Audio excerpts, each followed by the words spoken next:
So Fort Bragg is back to being called Fort Bragg, as last week on February 10th, the Secretary of Defense, Pete Hegseth, signed a memorandum that changed the name back to Fort Bragg. And if for whatever reason you are unfamiliar with this whole change-up thing, well, it originally being named Fort Bragg, North Carolina, but that was named after General Bragg, who was a Confederate leader, and a lot of people did not like having a lot of military installations and military things named after Confederate leaders and stuff. So there was this whole movement to change the names. Some people were okay with it, some people hated it, but nonetheless, it happened. And all these bases, some Navy ships and stuff like that changed, and Fort Bragg was part of that. So it went from Fort Bragg to Fort Liberty. So now it is back to being Fort Bragg, but simply the Secretary of Defense didn't just go back to naming it after the General Bragg. Instead, this is actually a different Bragg. So keeping the name, but a different Bragg, as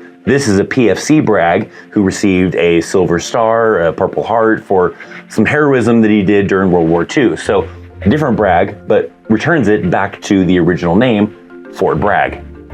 Now, there's a lot of hints that the Secretary of Defense would like to do this with other installations. I feel like this one's a little bit different, as Fort Liberty, right, wasn't named after a family, wasn't named after anybody, it was just simply a name, right? So going back to Bragg and being a different Bragg seems all right, right? It seems pretty cool to be able to go back to the original name, but honoring somebody else, but still kind of having that same kind of name that a lot of people are familiar with, because Fort Bragg itself has a lot of history with the Special Forces, with a lot of units and everything else like that. So going back to Bragg, but after a different Bragg, seems like a pretty cool idea. But if you did something like, let's say, Fort Moore, which was previously Fort Benning, Georgia, right?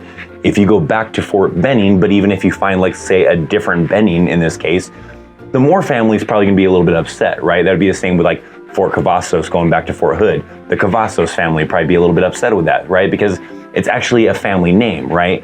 You may agree or disagree with the name changes, but nonetheless it happened. And if you think of it, let's say, from that side of the perspective, let's say it was your family, right? Your great-great-grandfather was some amazing hero, and they decided that since they have to change the name of this installation to somebody else that was, heroic, they decided they're gonna honor your family, and they're gonna change the installation to your family's last name.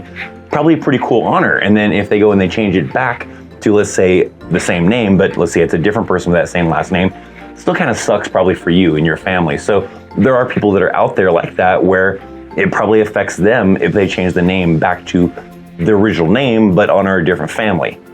But nonetheless, I'd love to hear what your thoughts are on this. Do you think it's okay with doing Bragg because it was just simply Liberty, right? It wasn't a family name, but maybe it's a little too far to do it, let's say, for Fort Cavazos, Fort Moore, and change them back to the original names, but use a different family name? Or are you okay with it, right?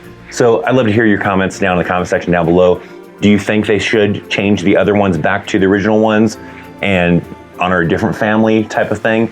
But what does that do to the family that they renamed it after now? So nonetheless, we can have a peaceful conversation about it down in the comment section down below. But there you go. If you didn't know, Fort Bragg is back to being Fort Bragg. You no longer have to call it Fort Liberty. It's Fort Bragg now. So we'll see how this kind of plays out. They kind of bypassed, I think, Congress on being able to go with that name change, where some of the other ones, they may not be quite as lenient with letting them do that. I don't know how this will play out, if it even happens, but nonetheless, we'll kind of see how it goes. So there you go. Now you're up to date and knowing the change back to Fort Bragg. Thanks for watching. Thanks for hanging out. I'm Christopher Chaos. See you next time. See ya.